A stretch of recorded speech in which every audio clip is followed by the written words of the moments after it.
Preston Charles III.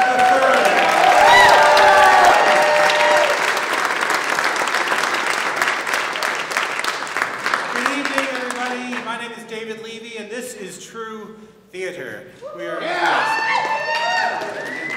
We're so glad to be coming to you live from downtown Cincinnati's Memorial Hall. Yet again, we love it here. We want to send a special shout out to all the staff and the volunteers here at Memorial Hall for treating us like family all the time, doing such a great job.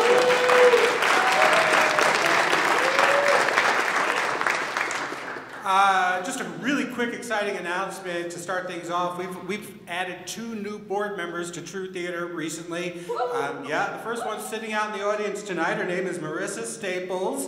She's an account manager for the Catalyst Group with a focus on bridging the gap between organizations and people of color through inclusive marketing and developing workshops to introduce cultural nuances and best practices. She's also, great, very wonderful thing that she does for a full-time profession. She's also a project coordinator for the Voices of Your Customer marketing consulting firm and the Voice of Black Cincinnati aggregation website. Wonderful. Our second new board member is actually going to be co-emceeing the show with me this evening. He is the assistant. He is an assistant commodity manager at Kroger, and as part of the Ohio State University Master Gardening Program, he educates communities and beautifies Hamilton County. Please welcome Marcellus Hart.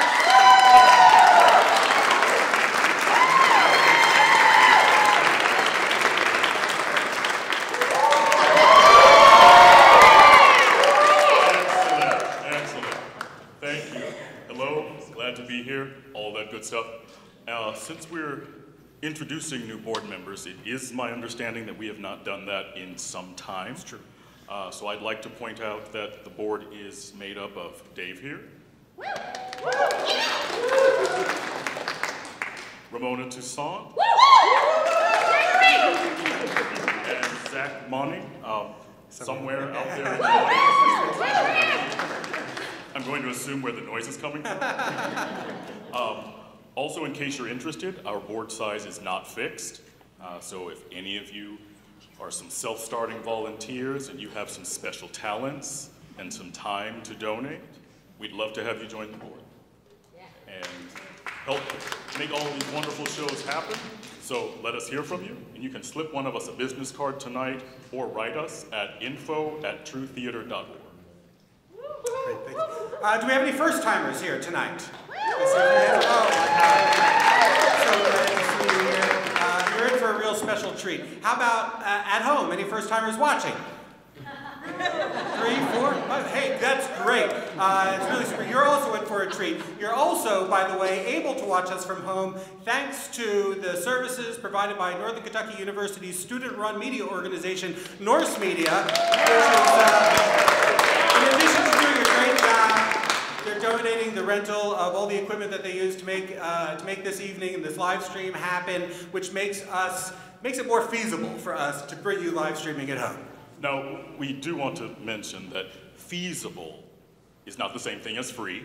Right. And if you're at home, I'm looking at you, and enjoying what we're doing tonight, we do hope that we can count on you for a donation, because we are a 401c3 nonprofit and survive in part thanks to donations. We love that we can share these stories with you tonight and that you can join us from all around the country, and we'd like to continue to offer that. So your donations will help ensure that we can do that. Making a donation is very easy. You can just text the code TRUE13 to the number 44321. You get a link back. You just follow that. It's self-explanatory from there. You can go straight to our website. There's a donate link at the bottom, or you just go straight to truetheater.org/donate.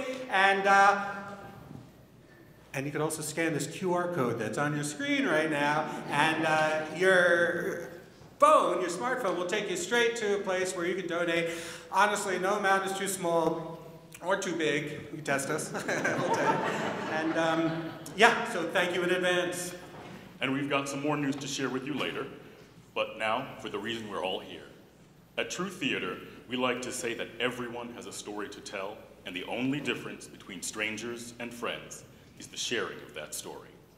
Well, tonight, you're going to make 5 new friends.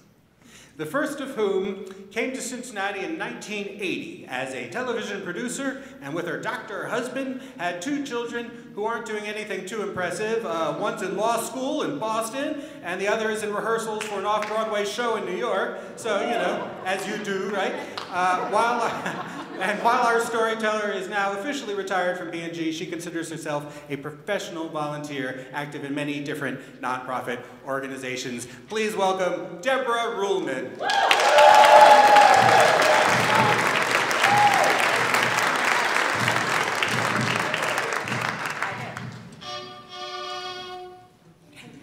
Well, Douglas High School, Ellsworth Air Force Base, Rapid City, South Dakota.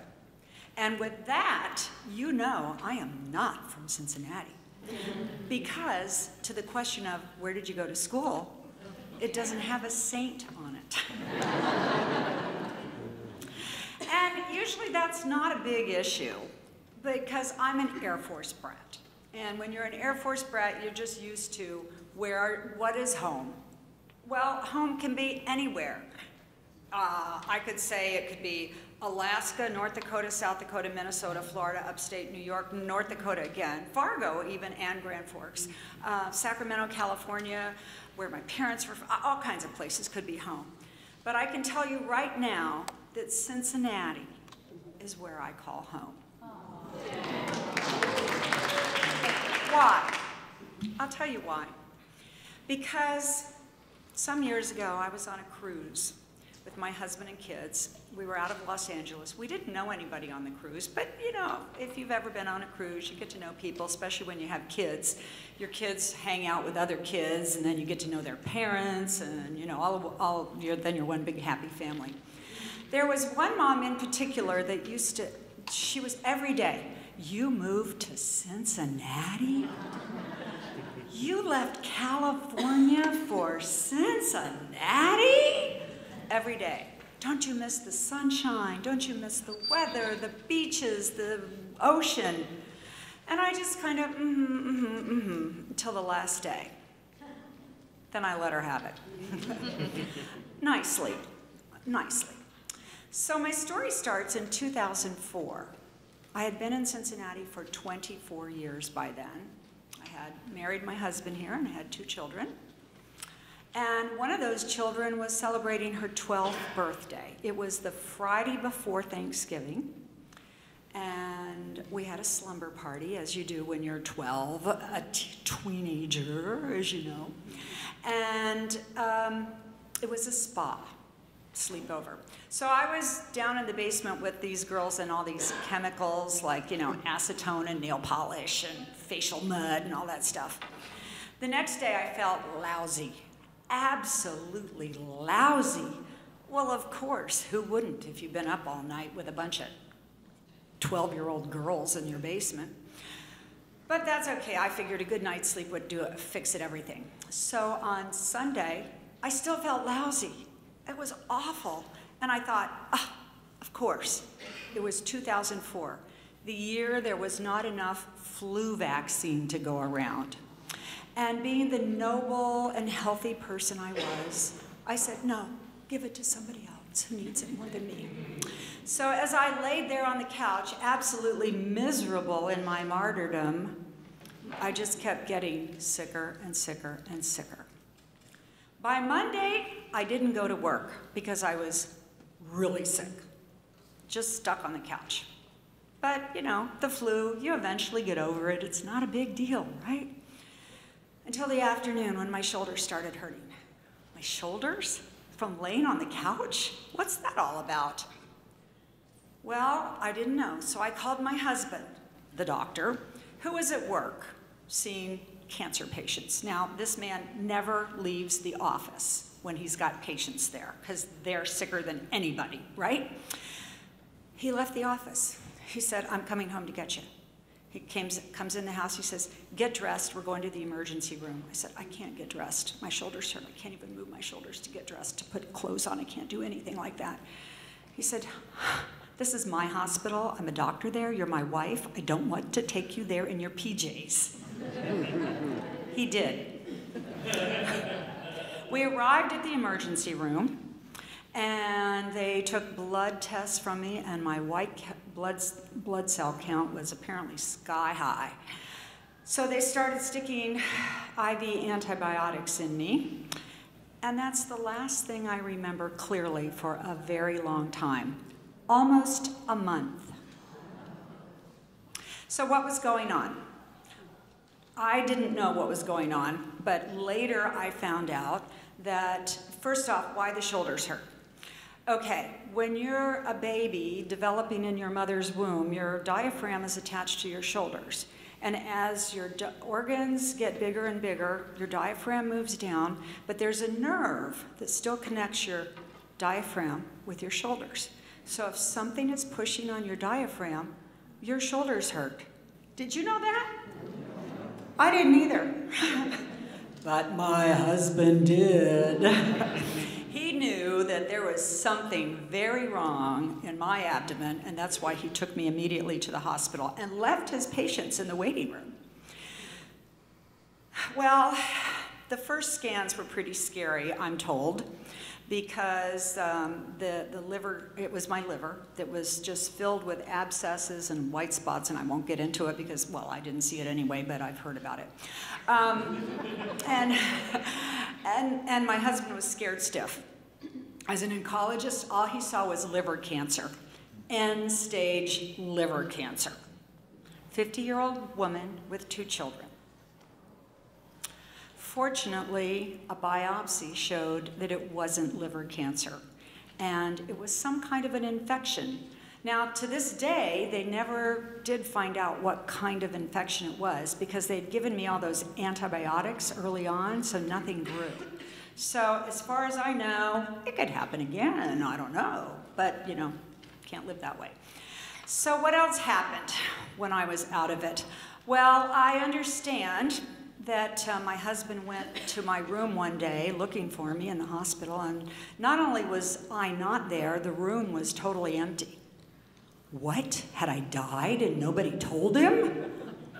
No, they had just moved me down the hall, consolidating people for Thanksgiving, but they moved me into the best room they had, the hospice room, where one of his patients died very recently. Anyway, so there I am in the hospice room. My kids loved it. Oh my gosh. It had a refrigerator, and people brought ice cream for me, and they would blow up gloves and have battles and then reclining chairs and things. And Mom didn't care because even though I guess I appeared to be kind of with it, people tell me, but I really wasn't. And I have no recollection of all this. My kids are still telling me stories about what they did in that room. Anyway, what else happened? Well, there were a lot of people in and out. I kind of remember going down for scans and screaming at tests and all kinds of stuff. People from church, the neighborhood, from work, in and out, and then all the white coats and the blue scrubs. Slowly and slowly, I got better. I don't know what they gave me, but they hit me with everything, and I got better. And as the fog started to clear, I started thinking, what the heck's going on at home? What's going on with my children? Who's feeding them? What about the laundry? What about my husband? How are they getting to dance lessons? How are they getting along without me? Well, I later found out how they were getting along without me. They were getting along very well. It started the first day when my husband took me to the ER. He called the school and said, don't send the kids home, keep them there because I don't want them coming home to an empty house. The school principal called back and said, I'm on it, I'll take them to my house, they can stay with me for as long as they need to, we're gonna take care of this. You just do what you need to do. That was public school, not private. People poured in. The neighbors brought food. People from church showed up with Afghans for me and that ice cream in the freezer and all this. My family was totally taken care of. The kids didn't miss a single dance lesson or cross-country meet or anything. Then my mom came from South Dakota. She had just had a knee replacement, so she couldn't drive, but she could be there with the kids. Friends and neighbors came and took her out to lunch. They took her to get her hair done. They drove her just to get her out of the house. And people took care of me. There in the hospital, not only did they bring things to me, but one of our neighbors happened to be a nurse there. On her breaks, she'd come just and rub my feet. She put me in the jacuzzi, I'm told, because the hospice room had a nice jacuzzi. and she said I loved it. But the best thing of all, ladies, you'll understand this. This is true friendship. You know how you get those chin hairs growing? I have friends that made sure that they were plucked. Now, that's friendship, right? I don't even think I was aware, but I heard later, and I know when I was aware that my face looked just fine. That's friendship. So, Thanksgiving turned into Christmas. Hanukkah was in there. I think a Jewish friend came and celebrated Hanukkah with me too in the hospital. But Christmas, as I kind of became aware that Christmas, oh my goodness, friends from work, colleagues came and decorated the house for Christmas. Men from church came and put up the Christmas tree. The Christmas cookies, the food, everything. Christmas presents were bought for my children. My neighbor came and wrapped them and made sure they had the right names and were under the tree. Everything was handled. Finally, it was time to go home. I couldn't wait. It was 3 days before Christmas, just 3 days. I was in a wheelchair, IV coming out of my arm. I was a wreck. I couldn't wait to see my family. It was great. But even after I was home, I gotta tell you, nothing stopped. The food kept coming. The errands were run. The laundry was done. Everything kept happening. I was off of work for 5 months total. And in that time, we lacked for nothing because I couldn't do much. It took me a long time to recover. One thing I remember is in February, I found a huge tote of Christmas cookies. Christmas cookies? Where'd these come from? I asked my husband. He says, oh, I don't know. We had so much stuff here, I didn't know where to put things, so I just shoved it in the garage. It was from the women at church who had made Christmas cookies for my children. And fortunately, it was very cold that year in our garage, and those Christmas cookies tasted really good in February. So, back to the lady on the cruise ship. By now, she was really, really quiet. Tears. I said, you know, I've lived in California.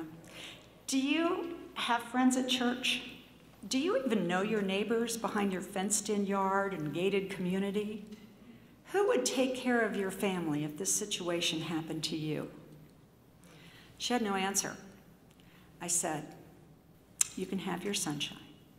You can have your ocean. You can have your California excitement. And I can have it too. I can buy an airplane ticket. And I can get there. But you can't buy what I have in Cincinnati. And that's why I call Cincinnati my home.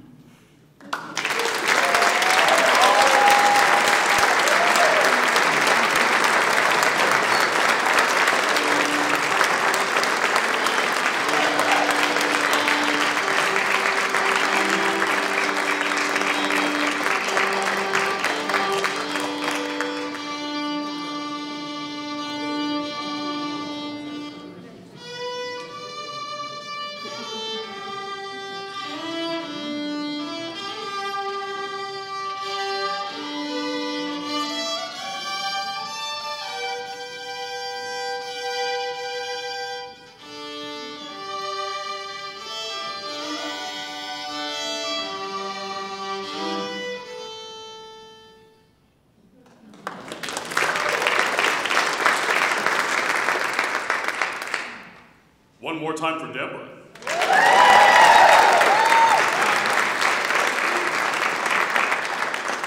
Our next storyteller's parents grew up in broken homes. and subsequently created a broken home environment for him and his siblings. But he has one man to thank for helping him break that cycle, so he could raise his own 2 kids with his wife and in a more stable environment. You may have seen him on stage once, twice, 3, 4 times before. Please welcome Scot with 1 T, Howell.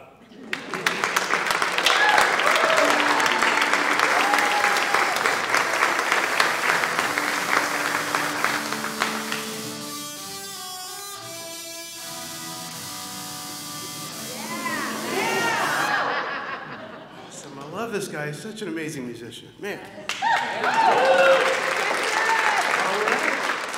right. So in sociological circles, I find myself in a category labeled failed save the marriage sex. I did not save that marriage, and just to add insult to injury, they spelled my name wrong. Scot with 1 T. And that's my legacy, my whole life. 30 seconds out of the womb, and I've got all this emotional baggage with me already. I failed to save mom and dad's marriage, and I can't even spell my damn name. So, help me out here for a second, people. My home is so broken. How broken is it? My home is so broken. I was conceived in marriage, and they were separated and quickly headed for divorce by the time I was born. Woo! And good for them. And my parents, they were a mismatched couple you'd never want to meet. Absolutely nothing in common. And I'd never known them as a couple ever. I'd never seen them share space. The closest I'd ever seen them get was within a few seats of each other at my first marriage. And that's for the best, trust me. So. The divorce becomes final. The 4 of his children, we get separated. The 2 older brothers go with mom. My sister and I would go with dad. I'm 2 years old. I have no say in the matter. But by this time, dad had a new love interest, a wonderful mother figure. We'll call her Crystal. And mom, too, had her next love, a wonderful man who was a great father figure as well. We'll call him Bill. And now, Mom and Bill and my 2 brothers, they didn't spend much time in Cincinnati. They were gone pretty quick. They had a few different addresses around the country. And because of that, we didn't see each other very often. We didn't communicate very often. A very rare holiday, we might cross paths or make some time to visit one way or another. Even rarer vacation visits, we didn't see each other hardly at all. My whole maternal side of the family was like that. Grandma and Grandpa out in Westchester, aunts, uncles, cousins. We knew each other, but we just never saw each other. So we never built those deep familial family bonds that, I thought was normal because that's what I saw on TV with the Huxtables and the Seavers and the Keaton family. We didn't have that. Instead, the broken home I would know with Dad and Crystal, my sister, and eventually my younger half-sister, that would be the broken home I'd know here in Dayton, Kentucky, in fact, for, until I was about 16 years of age. It was a tough home. It really was. There was a lot of anger and resentment, especially from my dad, that of how we were living, what life had given us at this point, just lots of anger and deep-seated resentment. And I always felt, I don't know if it was true or not, but I always felt this was my fault, Again, there was some of that emotional baggage, and while it's funny, I can laugh about it now. At the time, as a young kid, I did kind of hang on to that. There was one time we were at Kroger. My sister and I were pushing the cart back into the car corral, and we turned around. Dad's got the car in reverse. Well, we're from Dayton, Kentucky, but we're just smart enough to know you don't walk behind a moving car. So, I hold her back, we sit there, all right, Dad's going to get out of the parking space, and we sit there, It turns out, some of Dad's anger, this is how it would always manifest. He's sitting in there stewing because he thinks we're fighting over who's going to sit in the front seat.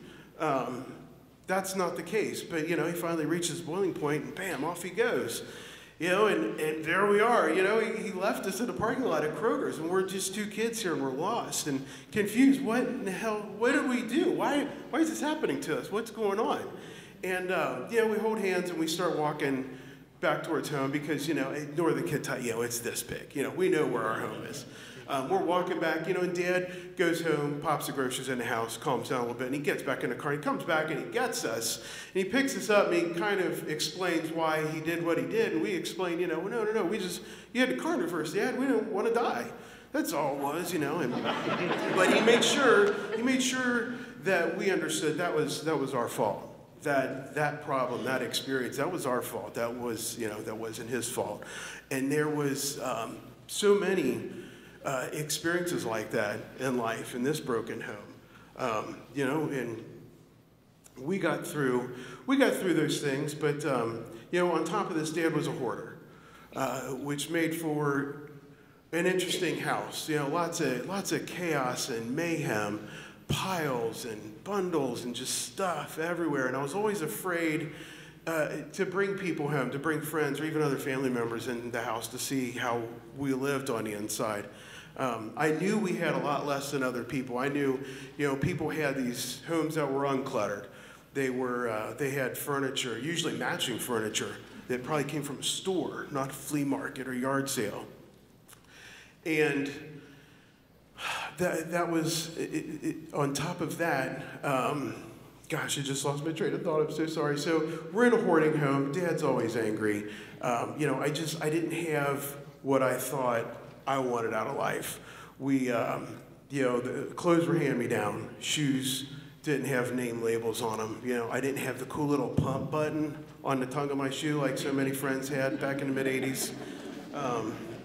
But I had my Velcro, man. I had a pair of roos. Everybody remember roos? You throw your quarters in the pocket so you can have extra milk at school. And that was the broken home I knew. And as I enter my teens at this point, turn around 12, 13 years of age, Mom and Bill come back home to Cincinnati.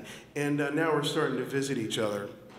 And it's a lot of fun, They take me to things we don't have these days, the Blockbuster Video, arcades, We still have bowling alleys. There's one or two left, right? We go to the movie theater. We have fun. We go to shopping malls, and that was the best. I love shopping malls. I still love to shop. It didn't take long for me to realize my clothes started to take on like this trendy appearance. It was like what I saw on TV. It was great. It was everything I thought it should be. I had Jams and Eastlands and Bugle Boy cardigans and Guess jeans, and that was fabulous. That was much more my speed. As I turned 16, I eventually get my driver's license, and with that comes the opportunity for a free hand-me-down car. It was a true beater. It was a real first car. There's nothing special about this car, but because this car came from a family member on Mom's side of the family, in no way, shape, or form was Dad going to permit me to keep this car and live under his roof. And so I didn't. I split. At the age of 16, I get out of my sophomore year at Newport Central Catholic and decide I'm going to go visit for a little while with Mom and Bill. And my next oldest brother had returned back home by this time, and they're all living out in Westchester, and move out there. And I kind of turned that into I'm going to go on and move in. I'm going to jump ship. I think I want to live here now kind of scenario. And everyone seemed to be on board with that. Everyone thought that was a good idea. And so we did what we had to do to change hands in custody. And now I'm in this broken home. This broken home, not filled with clutter and chaos, but still very much filled with emotional and psychological trauma. Mom has her own demons and baggage to deal with, and I didn't. Now, at the time, I didn't realize this was a very selfish and misguided decision. I thought I did this because I was going to get everything I thought I wanted out of life. And to a 16-year-old that doesn't know anything, that kind of made sense. But what I found was, wow, this house, this broken home, well, this is just as chaotic. Mom has issues with honesty. She interprets reality. It's not always quite what it really is with her, and that's hard. That's hard for a 16-year-old to understand. And she too had this deep-seated anger and resentment about where she was in life and how she thought life should be for her and for us. So I'm constantly finding myself trying to figure out why I'm having to try and explain these I wrote falsities in my story, and I found out about an hour ago. I actually looked it up on dictionary.com. Falsities is not a word. Don't quote me on this. But her false sense of reality, it sounded great the other day, you know. It was, you know, I'm trying to figure out why she's not really being honest, and she can't be honest, and why that is. But anytime we discuss these things, it would turn into these huge, outrageous shouting matches. And again, it put me in a position that made me feel this is my fault. Her inability to accept reality, her inability to accept life on life's terms. That was my fault. That's what I felt. You know, sometimes there were some really inconsiderations that, you know, maybe she thought she was doing good, but she didn't think about those around her. You know, when I'm 18 years old, I'm getting ready to graduate from Lakota High School out there, getting ready to go to UC in the summer and study. And I come home, I don't know, maybe a month left my senior year. Come home, there's a bright red convertible in the garage. Oh my gosh, what is that? Oh, that's mine. Oh my gosh. They had made the down payment on this car for my graduation present, but didn't think, you know, it was nothing of them to tell me, hey, you just picked up a car payment for the next 4 years. Well, you know, and instantly I'm like, hold on, wait, this is, you know, it's a gorgeous car. Who doesn't want a red convertible when they're 18? But at the same time, I'm about to go to UC, and I'm going to pay for that myself. And I don't know how to do that because I've never had any life lessons in finance. I don't know how. I don't save money. I did not have any money saved. When I got paid, it got spent, man. We went out and had some fun. I didn't know how to balance a checkbook. And again, trying to ask, you know, why, you know, maybe, you know, a tough decision, maybe I don't need the car, but, you know, again, it was turned into these violent, outrageous outbursts and how inconsiderate I was and how I didn't understand what was really going on. It would turn out that this scenario of life, this broken home, wouldn't last all that long. It was from 16 to age 19, 3 years. And at the age of 19, Mom comes down and announces her and Bill are going to get divorced. And we all saw that coming. That was not a surprise. It was a little, you know, I wasn't quite as stunned that I thought, you know, I might not have Bill in my life so often, but I was floored when I was told that it was probably best that I stay with Bill, because she goes out to live her life moving forward. And for those keeping count, that's twice. Now I felt abandoned by my mother. It turns out, as tough as that was, as tough as it is to talk about it, it really wasn't that bad that long. Because now this broken home, it was even more broken, but it's just Bill and I cohabitating. And we did really well. We cohabitated fantastic together. I went to work, he went to work, I went to school. When we did spend time together, he's teaching me these things. He's being a paternal father figure to me. And I'm learning a lot from him. And, you know, we're both audiophiles. We both love our electronics, and we both love music, all forms of music, all kinds of music. And he taught me everything he's ever known about music. And I'm learning all this stuff about, you know, the best music and the best musicians and all this jazz and blues and rock and all their subgenres and, you know, just all this great stuff that we connect on. And on top of that, you know, I'm still getting life lessons. I'm learning, you know, Bill's teaching me to this day things that I do because of Bill. You know, I can hesitate before I react. I can think before I speak. I do know how to work hard, and I do know the importance of hard work. I know how to manage my finances now. I don't necessarily do it that well, but I know he taught me, and it's up to me to follow through on that.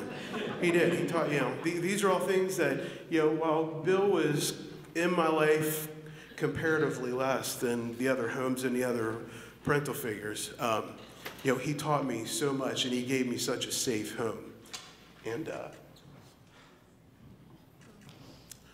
so it turns out, I just found out very recently, we're going to lose Bill soon. Cancer's going to do with him is what it does with people. And, you know, I'm doing what I can now for him to make his home as wonderful as possible. But I'll always be thankful, always be grateful, and I'll never forget everything he's done for me and everything he taught me in this broken home. And because of Bill, today I'm able to bring a safe, stable environment and a wonderful home to my two little girls. I love you, man.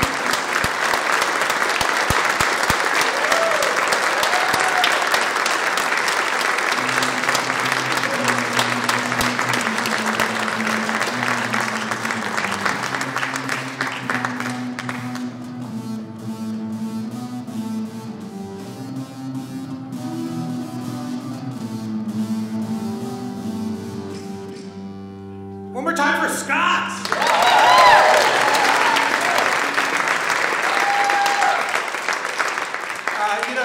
Scot has told a few stories on this stage before. The first time he was here was for the show True Blue. He actually had blue hair, and he'd worn blue hair for a long time, told a story about what it's like to be a person with blue hair.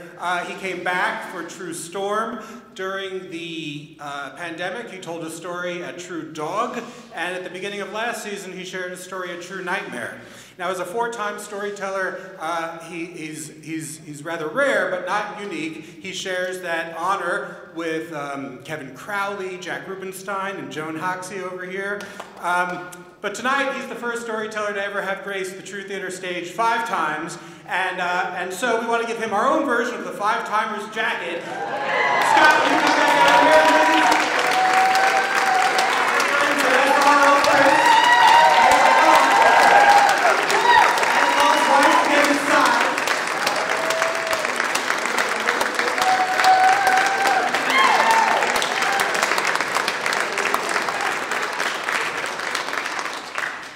Our friends at SRO Prints graciously agreed to make us one sweatshirt. We don't normally order one sweatshirt, but they did it for us. We're really grateful to them for that. Before we bring out our next storyteller and then go into intermission, there's an activity you're all going to be able to participate in at intermission. There's going to be a QR code on the screen. I don't know if you can see it. Yeah, you don't have to scan it right now. This will be up there during intermission, and the folks at home can play too. If you scan it, it'll take you to a survey where you enter the barest amount of personal information. It really can just be your zip code if you're in the United States, and I think if anybody's watching this from outside the United States, or your country and your city. And basically the question is, where do you call home? Not necessarily where you're living.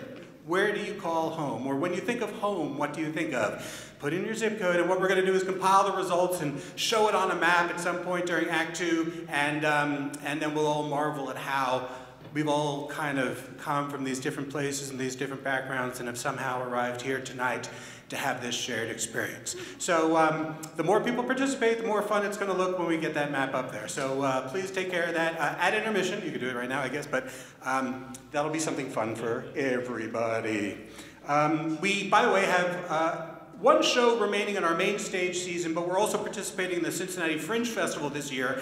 So coming up in June, on June 15th, we're going to be back at the Cincinnati Fringe Festival, which will be at the No Theater, which is where True Theater got its start. This is it's our 13th season, so it's our 12th time doing the Fringe Festival. It's a lot of fun. We get, if you're familiar with the festival, we have stories shared by other artists in other shows in the same festival, talking about kind of like behind the scenes stuff about being a performing artist and trying to make a life doing that. You can imagine some of them are having a tough time of it. And of course, there's a lot of funny stuff. And then, of course, we're back here in July, on July 27th, for True Gift. So mark your calendar. It's a Thursday night again, and be sure to come back for that. And as long as we're taking a break from storytelling at the moment, you know, everybody can make donations whenever they want. It doesn't even have to be at the show. You can just text True13 to 44321 anytime you want. Scan that QR code.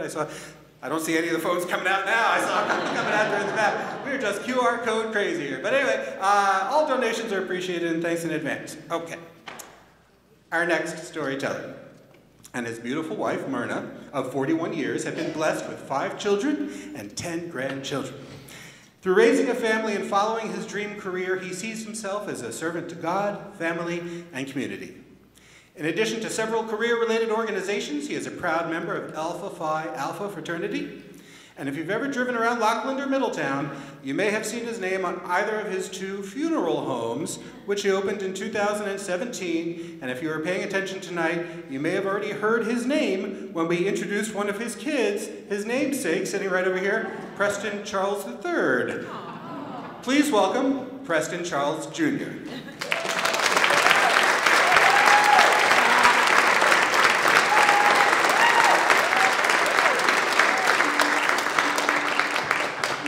Good evening. Good evening. I bid you all greetings from 1256 East 125th Street, north of here, off Superior, in a town affectionately known to me as the North Coast.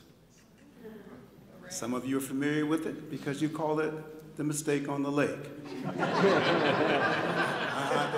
And I must say to you, it's no mistake. It's a beautiful lake, and it looks much better than the river. So I was blessed to grow up with both of my parents in Cleveland, in the inner city of Cleveland, and went to a public school. My parents raised all of us. My mother was a waitress. My father was a foreman at a factory. And my parents had 3 children before I was born. And those 3 children were mentally handicapped. So I'm supposedly the first to arrive somewhat perfect, whatever that means, when we count fingers and so forth and so on. But God's been good.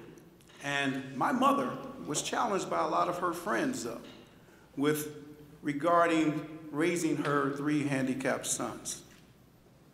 And I being the youngest son, and a few years later, my sister was born. My mother was a truly hard-working woman. She devoted her time to bettering her family, along with my dad. However, my dad had an issue with drinking. But nonetheless, he got up every morning at 5 a.m. and rode the bus to work, where he was a foreman until he took disability. My mother was a waitress for 20 years at the Penn Central Railroad dormitory, where she was a waitress serving railroaders, taking their duties from here and there and everywhere, the engineers, the brakemen, and so on. Experiencing that, watching them go to work, and that meant a lot of work had to be left with myself. I became the caregiver for our home. I cleaned the bathroom. I cleaned the kitchen. I vacuumed. I cut the grass. I did these things because it was necessary. Does that make sense? It was necessary that my older 3 siblings and my parents were always working, so therefore I had to do my part. And I didn't mind filling that void, and subsequently that has given me my drive, my focus, my ambition. My mother, Miss Ella, 20 years after that, after her 20 years, she became a waitress. She owned a delicatessen.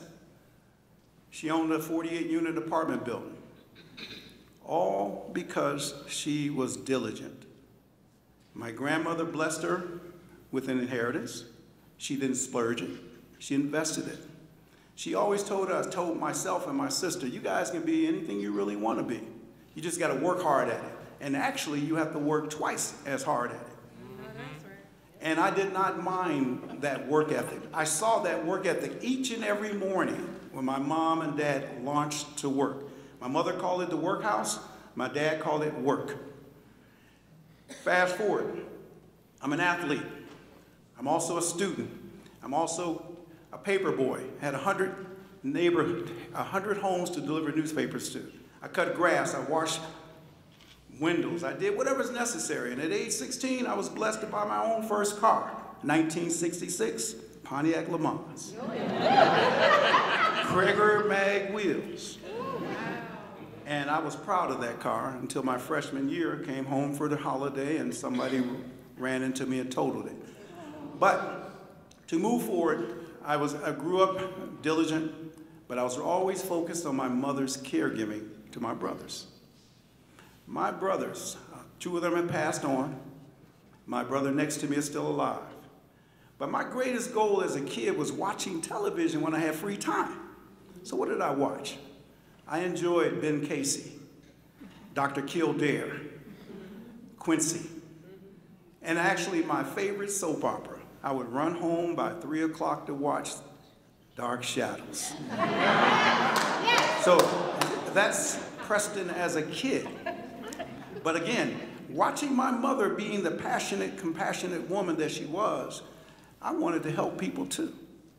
So I grew up wanting to be a doctor. I wanted to be a surgeon. I wanted to make these hands heal people, to do things for people. Well, you know, you're young and you talk it, you learn it, you absorb it. But I looked at the task of going to school 8 to 12 years. And I was like, woo. I was afraid of that. I actually had fear. So once 15 and a half years of age, almost 16, I'm sitting on my porch, not really knowing what I was going to do in life. I really had turned my back on the medical profession. I was a good student. I was a good athlete, but I knew I wasn't going to go play college football. So I had to really find out what I was going to do with my life. So this particular afternoon, I'm sitting on the porch, and I looked up the street. There were a bunch of cars coming down past our home, oscillating light, flagged vehicles with their lights on. I stood up in awe of what I know today as a procession going past my home. For some strange reason, I was drawn to this industry, literally drawn to it. And most of the people you know are family-oriented who own funeral homes. But I was not born into the funeral home. I was born for the funeral industry. I make that statement based upon a lot of factors. I spent 36 and a half years working for one company here in this town. That company, unfortunately, has gone to the wayside. But fortunately for myself, of being my mother's son, being Miss Ella's baby boy, I would remain diligent. I remain focused. And then when I serve the families that I serve, I give them my time, my energy, and prayerfully their fulfillment of seeing their loved one with the best memory picture possible. Now, I know that a lot of you have been to funerals, and you don't get to see what you hope to see. But at the Preston Charles Funeral Home, more often than not, by the grace of God, my hands, along with our team, Warren and Camara, we do just that. Oh, thank you. But and that's not a boast. That's a fact of diligence. If you remain diligent and consistent in anything, you can get results. No one's perfect, but you must strive for it day by day. Would you agree? Yeah. Strive for it. So while making that decision of where I'm going to matriculate or go to work, the Lord has always given me an opportunity to have a choice. 2 weeks after graduation, 2 weeks before going off to college, I get a call from Penn Central Railroad, offering me a job, making $9.68 in 1976. Do you understand that? Working on a railroad, tearing railroad tracks up, repairing them all the way across the country from Yonkers, New York to Cleveland. My mother said, baby, that's hard work. But I'm going to share this. Before I decided to become a funeral director, my mother tried to talk me out of it. You know why? Well, because I planned to be a doctor, and that was very disappointing to my mom. Very disappointing. And not only her, my grandmother. So the day I made that call to my mom to let her know I'm going to go to mortuary school, she was upset. Literally, she hung up the phone. 5 to 10 minutes later, who's calling? Grandma. What's the matter with you, Sputnik? That's my nickname. She said, what's the matter with you, baby? Are you okay? I said, I'm all right, I'm all right. She said, what's this I hear? What, you don't want to go to medical school? I said, well, I just see it too much of a challenge. I said, well, baby, well, you know, grandmothers are always encouraging. She said, well, why don't you think about being a teacher, a social worker, or a preacher? I said, whoa, well, I didn't know anything about preaching because I didn't go to church then. I didn't know anything about social work, but one thing I did know was Mrs. Clark. She was my best teacher I ever had in life. 6th grade teacher, 6'1" tall woman, piercing glasses. She said to our class, you can do anything you put your heart and mind to. And by golly, I did those things. So to fast forward, I'm at the University of Cincinnati. I've been enrolled in the Cincinnati College of Mortuary Science and the Cincinnati College of Mortuary Science, Cincinnati College of Mortuary Science and the University of Cincinnati at the same time. They had a 3-year co-op program, which allowed you to get your associates and your diploma in a 3-year period. First semester, they dropped the program. Well, I had to withdraw from the mortuary school. Then I enrolled full-time at the Cincinnati College. And while I was there, I got to observe students from all across the country. Cincinnati College of Mortuary Science is considered the Harvard of mortuary schools. It really is. It's a beautiful institution. But I didn't know how to embalm when I graduated, because the kids who knew how to embalm came in families. You understand? So you had to stand and watch. But one thing God blessed me with is these hands. And there was a course called restorative art.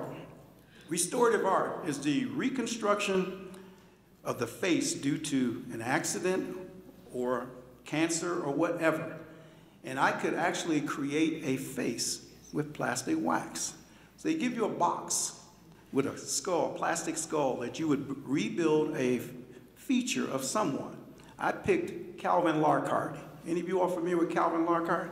Yes. He's a black actor, and he played in Uptown Saturday Night, if you heard of that movie. Well, all right.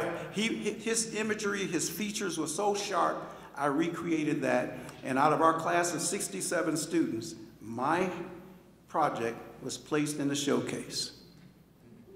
Wow. Come on. And at graduation, I was very fortunate to receive the Delaney L. Beaver Restorative Art Award for Artistic Competence. And fast forward, get a job. After much attempts to get a job, because I'm not a Cincinnatian, I'm not born into the funeral industry, a young man who greeted me, I was a doorman at the Westin Hotel. I've always had a job, folks. Since 9 years old, I've only been without a job 30 days of my life. I got laid off at Pease Everett Straight Doors for 30 days. Then I subsequently got a job at General Motors for 3 months. Hallelujah, summer works. But when I received that award, that was a crowning gem of my classwork, in my opinion. So I received the job with the largest firm at that time. Well, they weren't that big then. In 1981, that's when I first started working for a funeral home. And they called upon me at a very unusual time. A young lady's son was in a motorcycle accident.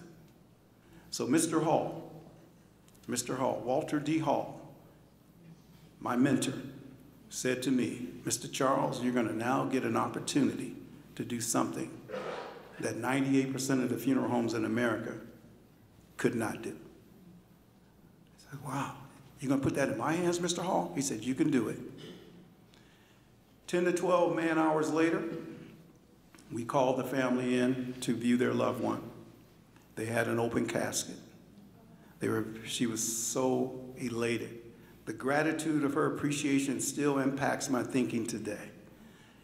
4 years after that, 4 to 5 years after that, I run into her at the mall, Kenwood Mall. Did not know it was her. She ran up to me and hugged me. She had moved away from Cincinnati, and she saw me in the mall. That rekindling of that moment was something awesome emotionally for me at that moment. But it told me that I was a servant. It told me that I would be able to help a lot of people. And now I'm in a position to train people to do what I've been trained to do. And I tell you, I'm going to close by pretty much telling you all the blessing for me. After 36 and a half years working for this one company, I've been blessed to start my own company, June 17th, 2017. And from that first year of operation, we served about 131 families. Second year, we approached 200 families. And this year, we'll close out probably serving well over 400 families. Now, I share that statistic with you because it's really insurmountable, because most funeral homes don't do that much business because there's so many firms. But in actuality, in Cincinnati, there's not that many African-American firms. When I came to Cincinnati with 13, there are now 5. So to fast forward, here I am. I'm now blessed to teach Warren, blessed to teach Camira, blessed to teach the next generation of embalmers. What is embalming? Embalming is the attempted art and science of disinfection, preservation, restoration of the dead human body via chemicals internally, externally, or both. You do what you have to do if the family wants a memory picture. At the Preston Charles Funeral Home, time has caught up with promise. I've been very fortunate. We opened in June in Cincinnati and November in Middletown, Ohio. And I'm nobody, everybody. I'm nobody, but I am Miss Ella's baby boy. That's who I am. And I told the story to share that with you because my mother is the anchor of everything that happens for me. And my mom today soon will be 93 years of age. She still takes care of my brother, and she now has to take care of my sister, a retired cardiac nurse. How good the Lord has been. I thank you for your time. Good evening.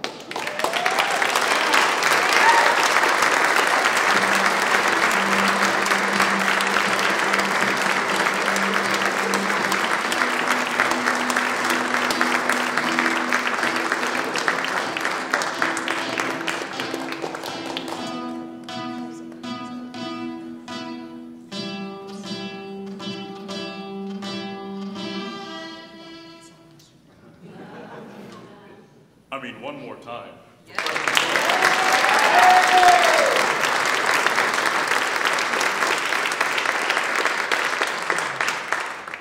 We're going to take about a 15-minute intermission, give you all a chance to make use of that electronic map, let us know where home is for you, and or maybe make a donation.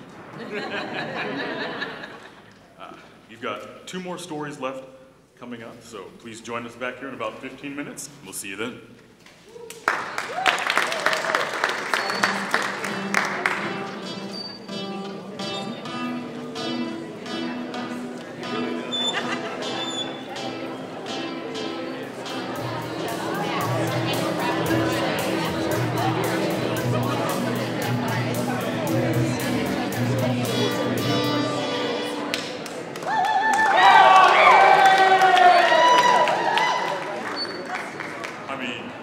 Once again, for Preston Charles.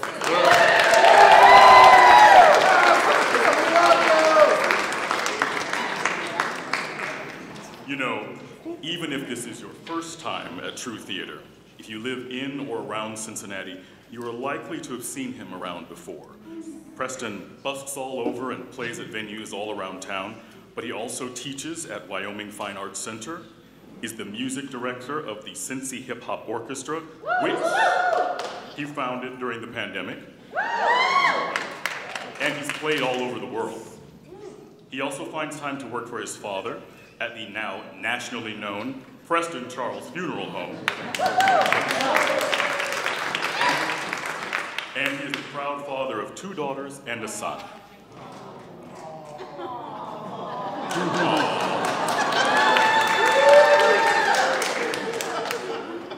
Preston is also a dedicated advocate for those affected disproportionately by the war on drugs, bringing awareness to the lack of attention given to mental health issues as part of his efforts.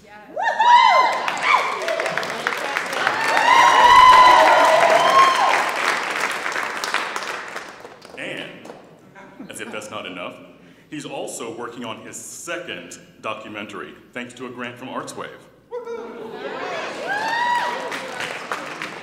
So for more information about that and everything he's involved with, keep an eye on his website, makeithappenmusic.com.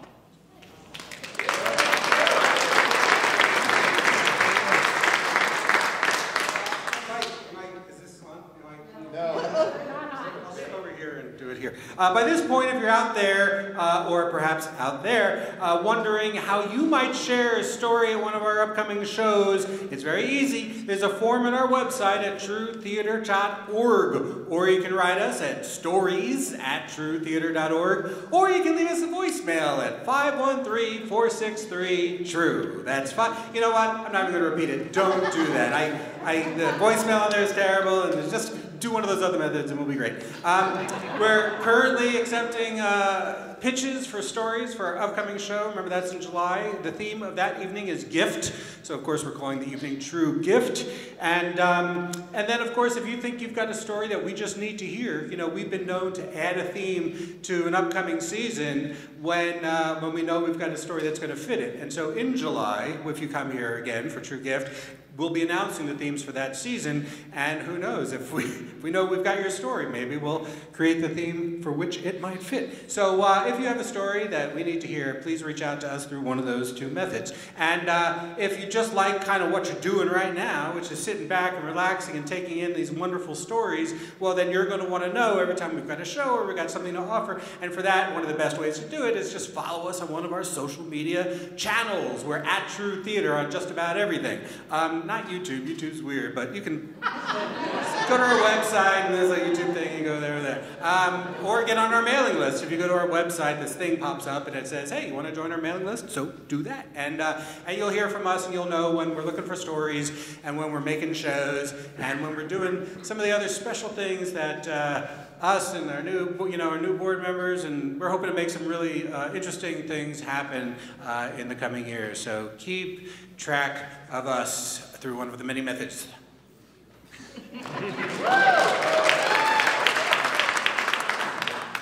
And now back to our show.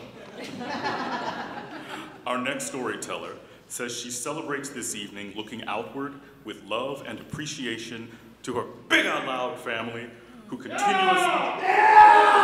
did it right? Good. Who continuously cheers for her success. And to the two Ricks in her life, one looking down from above and the other one ever so present, she sends a special message. Your support and strength continues to push me forward. We should also let you know that this story contains talk regarding the contemplation of suicide by our storyteller. But even though there may be tears to shed, she wants you to know that that was a long time ago, and she's telling this story from a safe space. Please welcome Susan Vilardo.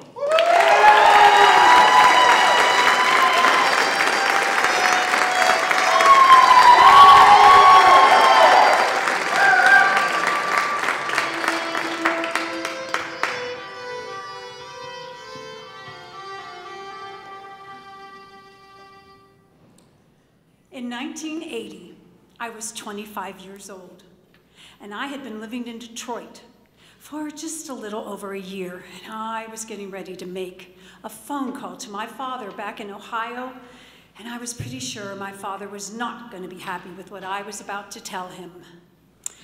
Dad, I am getting a divorce. And to my utter surprise, Dad says, well, good. But you need to come home now. I had just gotten settled in this nice little efficiency apartment, and for the first time in 25 years, no one was telling me what to do. And I had this dream that had not yet come true. And for the first time in 25 years, it was so quiet. I could hear myself think, no, Dad, I am not coming home. You see, I grew up in this very small 2-bedroom house. We lived on Main Street in Milford, Ohio, and I believe that 2-mile stretch of Main Street encompassed my entire geographic area. I'm the oldest. There are 6 of us siblings. We were born at a 12-year age span. And our house was so loud. My father was the loudest. And that 2-bedroom situation, it suited us great because we were born 3 girls and 3 boys in succession. 3 girls in one bedroom, 3 boys in the other. And my mother, she nursed all of us. Now, we still haven't figured this out. We think our parents slept standing up, maybe somewhere in a closet. We just haven't figured it out. But my father, he would send very clear directives. Susan, You know, your mother nursed all of you, and she is very busy with somebody nursing or nibbling at the milk bar. So, as you are the oldest, you must set a very good example for your brothers and sisters to follow. Susan, you must help your mother. She is very busy. Susan, as one of the primary oldest, you must take the most responsibility with babysitting. What, no playtime? Babysitting. You know, after a while, I had to say to my brothers, hey, this body is not a human jungle gym. And I got very wise with babysitting tactics. I would say to my brothers, hey, why don't you jump into those cute little feety pajamas of yours, because there will still be a little bit of time left for TV. And I remember one night, we were all snuggled together and we were watching a movie. It was The Wizard of Oz. And that Dorothy girl, she got me thinking, oh my gosh, her dream of going somewhere over that rainbow. Oh my gosh, you mean there is more out there than that 2-mile stretch of Main Street in front of our house? And those people on TV, they're really called actors. And they live somewhere way out west. I have no idea where west even is, but they live in this magic-filled place called Hollywood. And I could not stop thinking about that. And I started thinking and dreaming. Why, when I grow up, I am going to bust out of this little tiny house, and I am going to find that place called Hollywood. Oh yeah, when I grow up, I am going to become an actress. Hence, 1980, Detroit.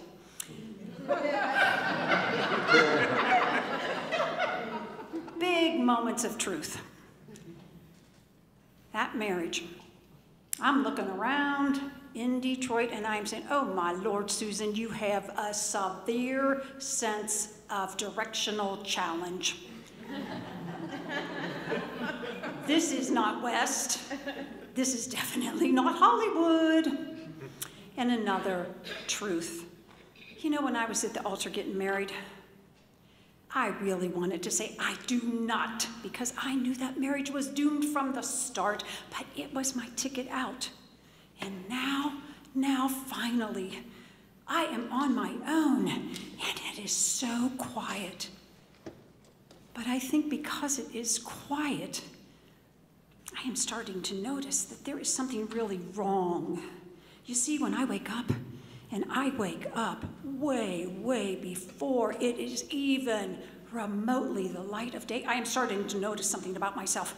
I feel like my head is absolutely detached from my body. It is like my body needs to run to catch up with my head. And my head is absolutely full of things that I need to do. And I think I need to make lists to catch up with what my head wants me to do.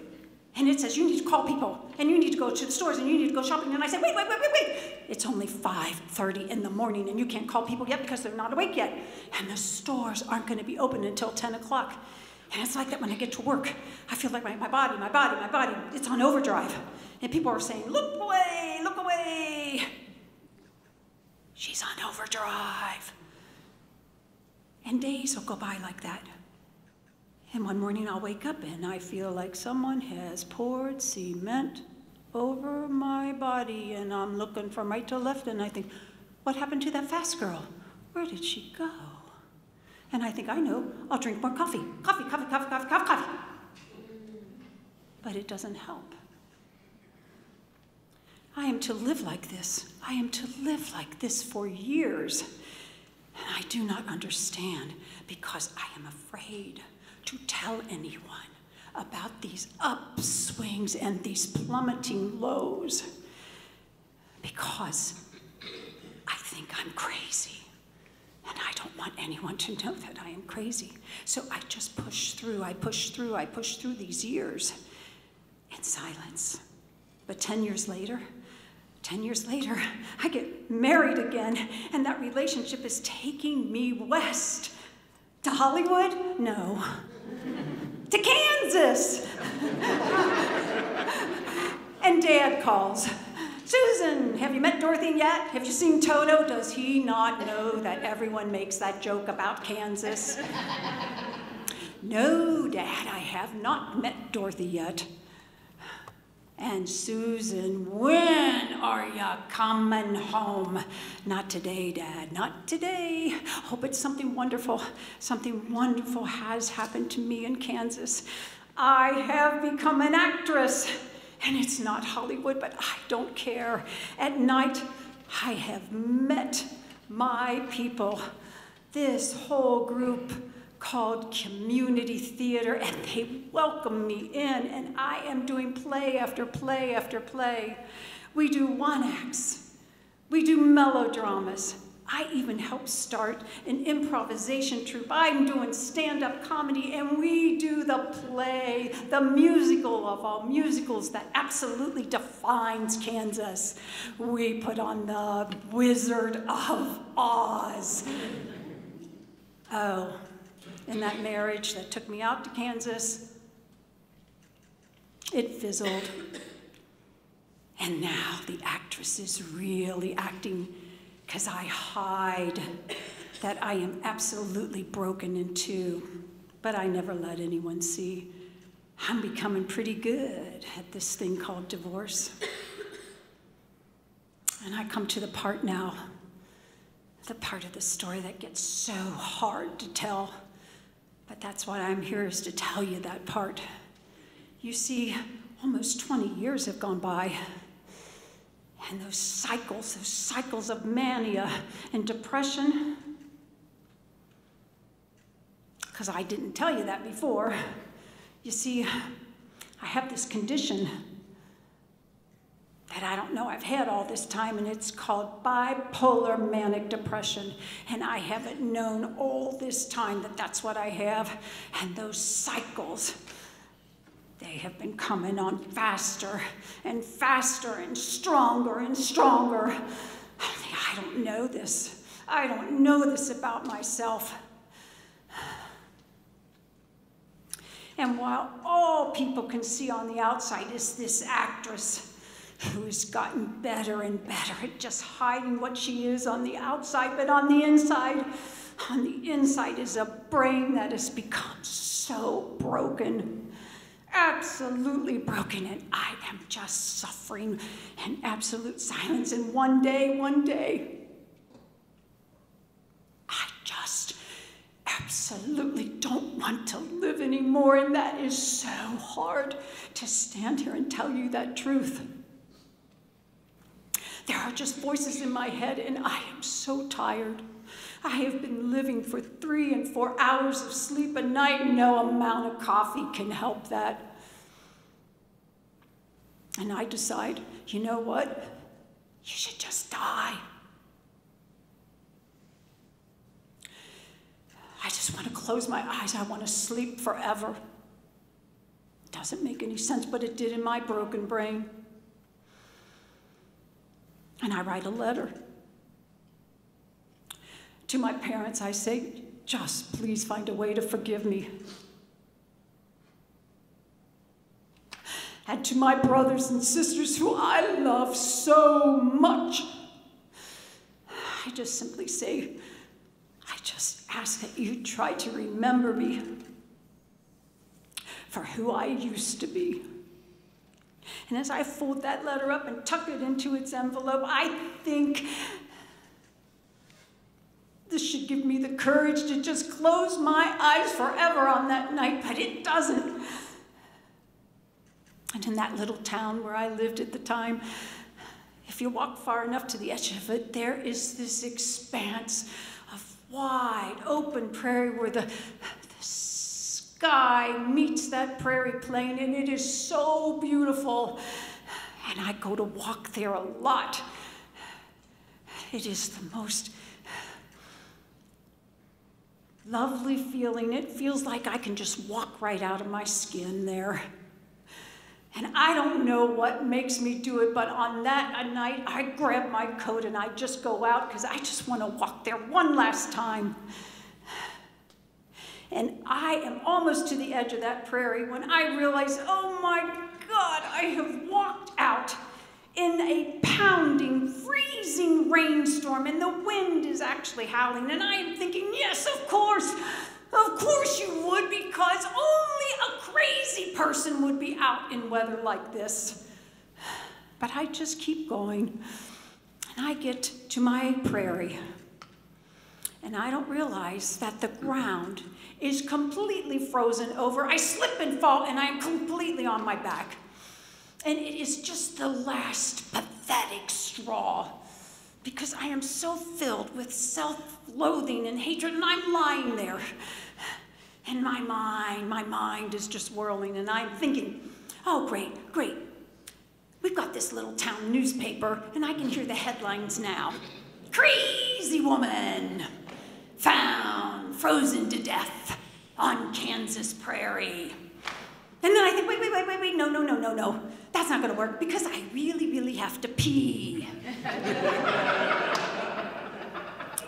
And if anybody is out there that knows me really well, they'll attest, yep, that's her. She always has to go to the bathroom. And then I begin to realize, my heavens, the weather has completely shifted. The freezing rain has stopped. There is no more howling wind. And I open my eyes wide, and I realize I am lying under nothing but this gorgeous blanket of stars. It is why I like coming to this open plain at night, because of all those stars. And then I bolt upright, and there, coming from west to east. And let me be very clear here. By now, my sense of direction is absolutely on target. I know my west from my east. There is this line of shooting stars, and they disappear into the far east. And I start laughing and crying, because I know that is a message for me. I am not meant to close my eyes on that night. No. I know what is east. Ohio is east. My family is east. Go home, Susan. Go home to your family. They can save you. And then I start laughing hysterically, because after 20 almost years of badgering phone calls, oh, my father is gonna love this one. I don't remember getting back to the place where I lived, but I do remember that phone call to Dad. Dad, I am having a really bad night, but I need your help. And I was wondering if you and Mom might care if I really did come home now. And I hear Dad screaming, Mary Sue, grab your purse. We have to go get Susan right now. And I am screaming even louder, no, Dad, I'm still all the way out in Kansas. But please, if you just give me a little bit of time, I promise I'll be home just as fast as I can. And in that year, 1998, I rented a truck, and I loaded up all my things, and in just a few weeks, I pointed that truck towards Ohio, and I did not stop until I pulled up behind my parents' house on Main Street. And my brother was there, waiting to greet me, and he said, welcome home, Sue. Those were the best words I ever heard. He was holding something in his arms. He said, I have someone here who has waited 6 long months to meet you. And he placed his daughter, Marissa, in my arms. And she reached up and she grabbed hold of my hair. She would not let go. And my brother says, hey, we could use a really good babysitter on Thursdays.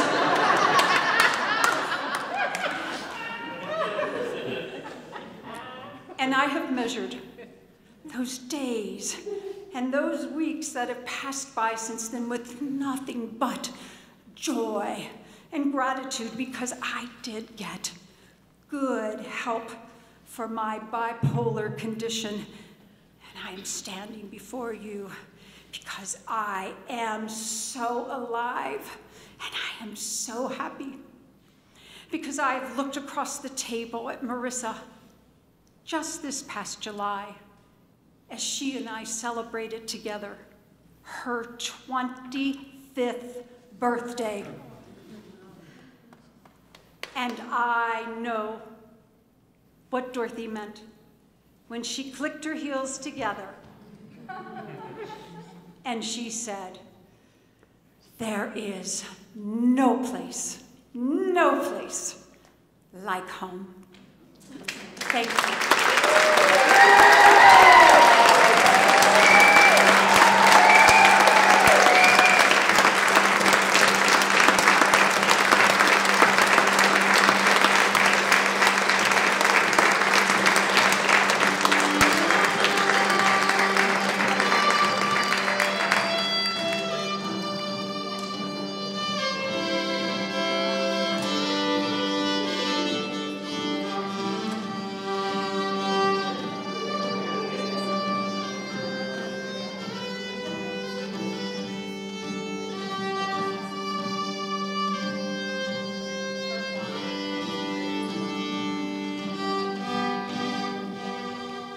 One more time for Susan.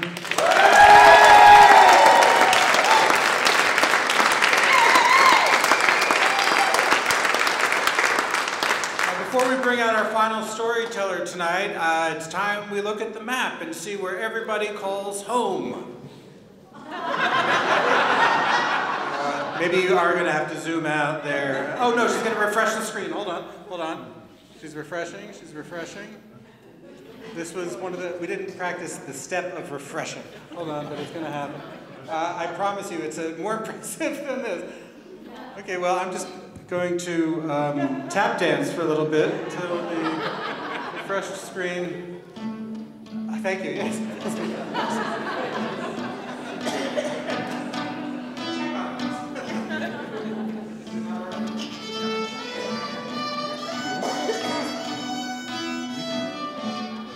So what's going to happen is we're going to take a screenshot of this and put it on our social media. So now when you follow us on Facebook, Instagram, and Twitter, you're going to see how amazing it is that people put pins all across the continent. The entire map would have to be on here at once in order for you to see from west to east all the pins that were put there. It really is moving to see. And you'll be moved when you visit us on our social media pages when you see it.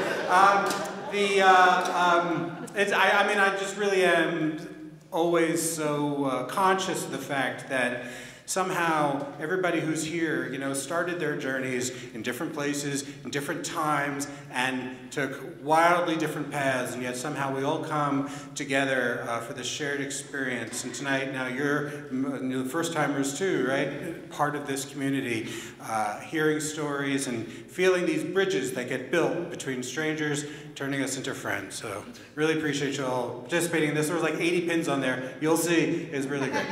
Thank you all so much. So now our final storyteller tonight. He lives in Cincinnati with his wife and daughter and is joining us at True Theater for the second time.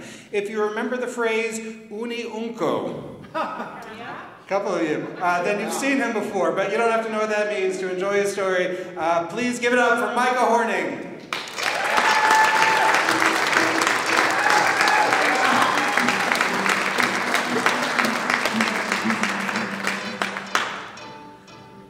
When my daughter was born, it became clear pretty quickly that we were going to need to sell our house. My wife and I had lived in our 2-bedroom brownstone in Northside for 14 years, and we loved it. But once my daughter arrived, it seemed a little small, too many stairs, no off-street parking. My daughter was born in early December, and the first time that I couldn't find a parking spot in front of the house and I had to walk a block and a half through the snow carrying a 2-month-old, I knew it was time to move.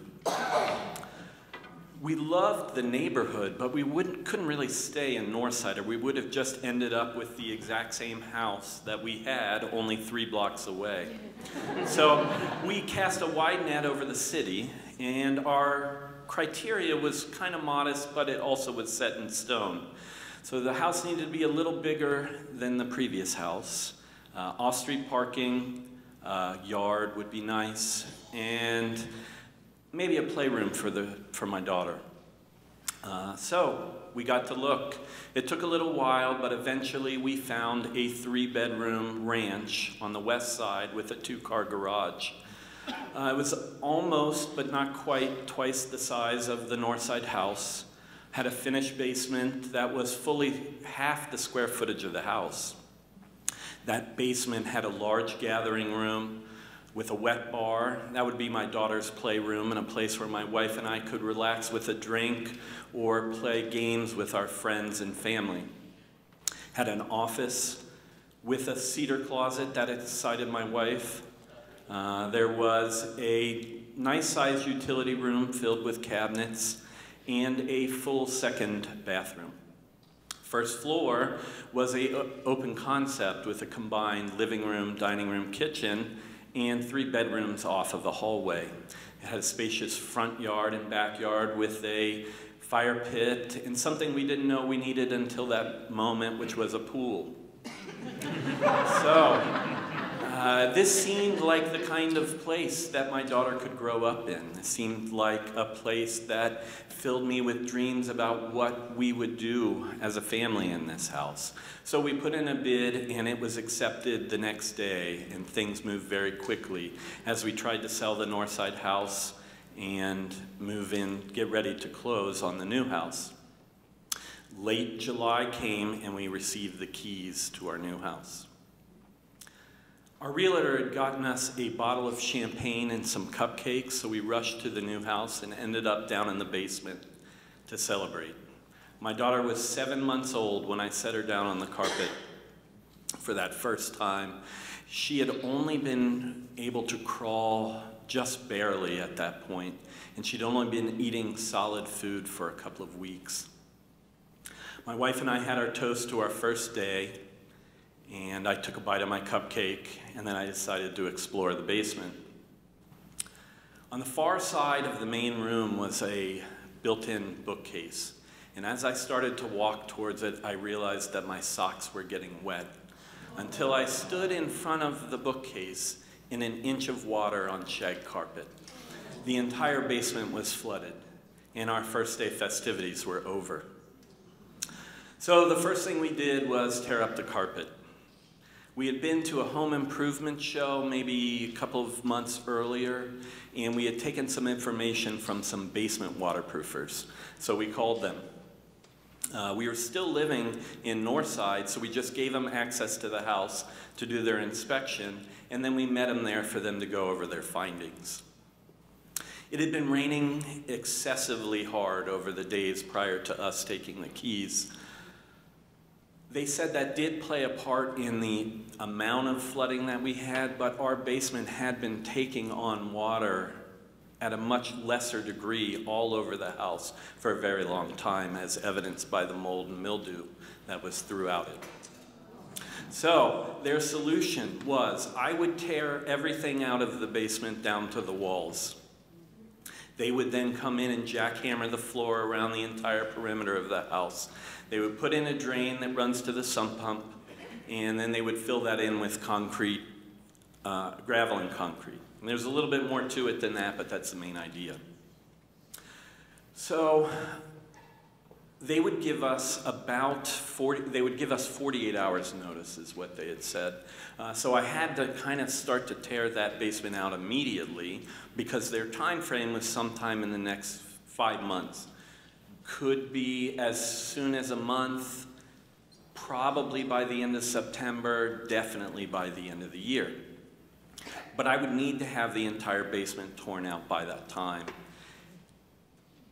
So this actually kind of worked out. If they went with their earlier or their optimistic time frame, we would still be living in Northside until late September. So it actually wouldn't disrupt anything with the baby's sleep schedule if they were there, jackhammering the entire basement. So we signed up for this deal, and I got to work tearing out everything in the basement. So September came and we still weren't on the schedule, so we needed to move into the new house. Now, as I said, it is not quite twice the size of the old house, and the basement is fully half of the square footage of the house, and I can't put anything in there. So we're effectively moving into a smaller space. So most of our stuff went into the garage. In October, my wife, who's from Japan, told me that her mother would be coming to stay with us over the Christmas and New Year's holidays. Now, this did work out. We did have an extra room that we could clear out. More stuff in the garage doesn't really matter at this point.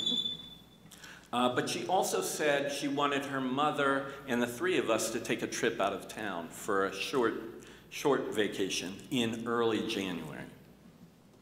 Now, I didn't know when we would be getting on this schedule, but they did say it would definitely be by the end of the year, and we would barely be gone for 48 hours. So it should be fine, so we booked the trip. December came, and we still weren't on the schedule.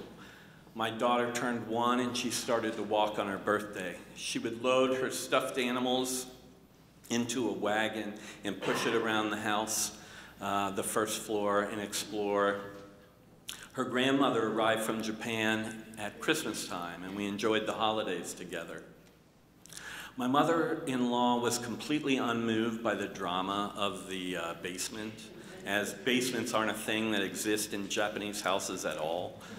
So as far as she could see, it's just like a big empty space that we have under the house to put things. I mean, I don't understand what the issue is. So the end of the year came, and we still weren't on the schedule, but we needed to go out of town. So we took our trip. And didn't I know that this would be the case, that as I walked into the hotel room in Miami, and before I'd even put the bags down, I felt my phone buzz in my pocket. And it was the waterproofers. And they would be there in the morning, just 12 hours notice.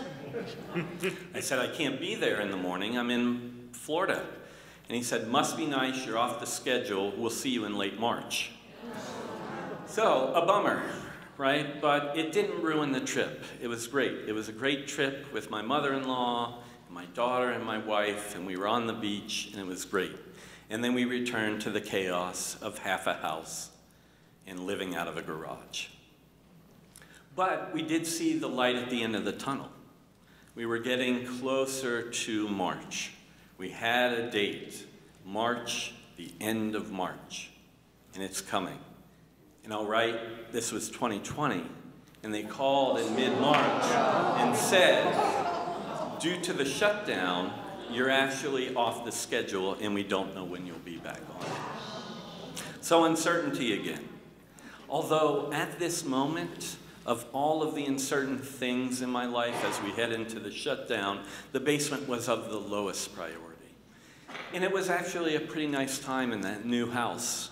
My daughter every morning would wake up, grab a bottle and a pacifier, find this pillow in the sunlight, and flip through every book she owned.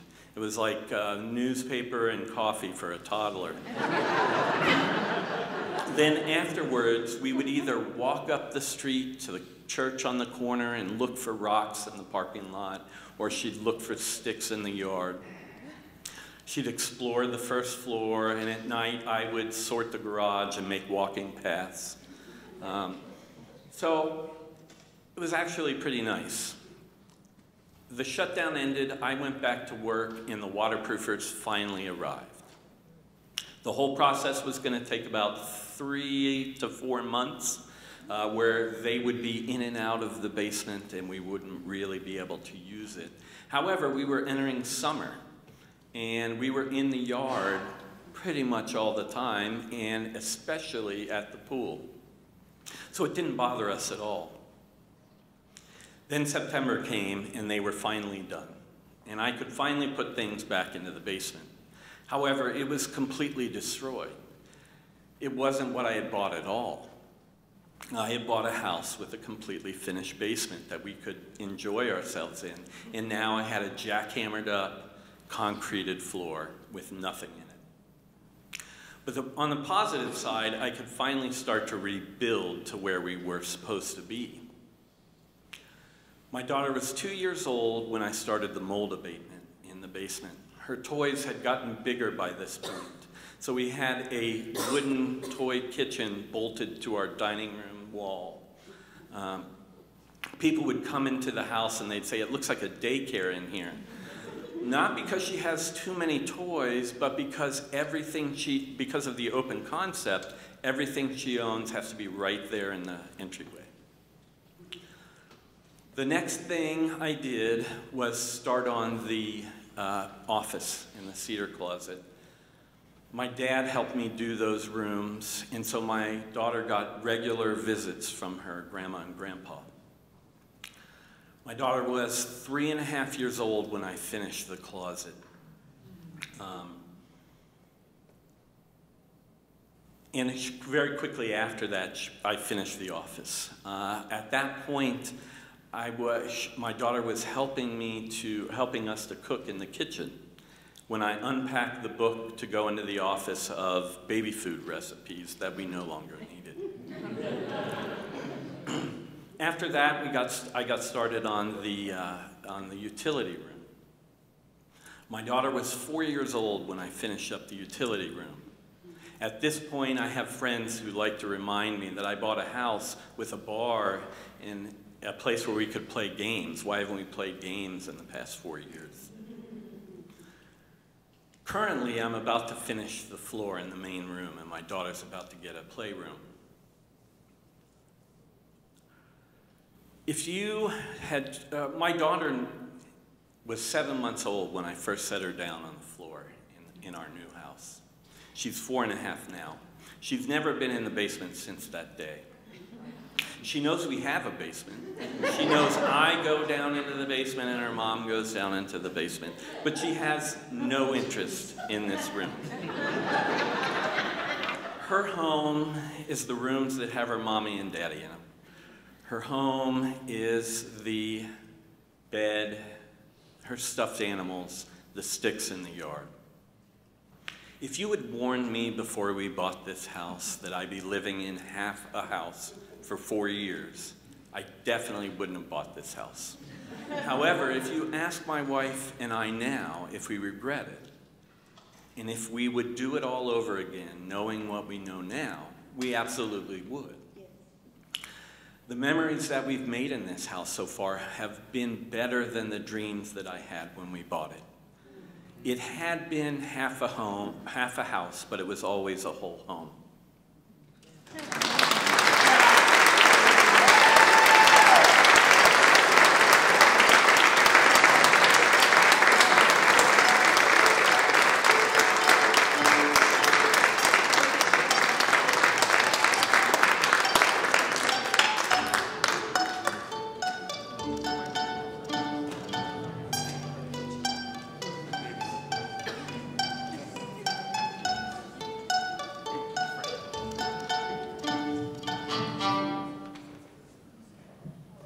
One more time for Micah. And for all of our storytellers tonight, Debra, Scott, Preston, Susan, and Micah.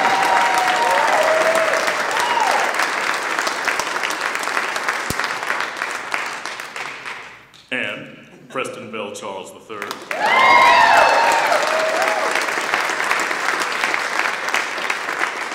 Annette, backstage, and frankly everywhere. Norse Media, our photographer, Jeffrey Severe, the kind folks at Memorial Hall, and all these people you see up here. It truly does take a village. And of course, all of you, everybody at home, we always say that it takes two people to share a story, one to tell it, and the other to open their heart and to listen. And tonight, you all did that for them. Thank you.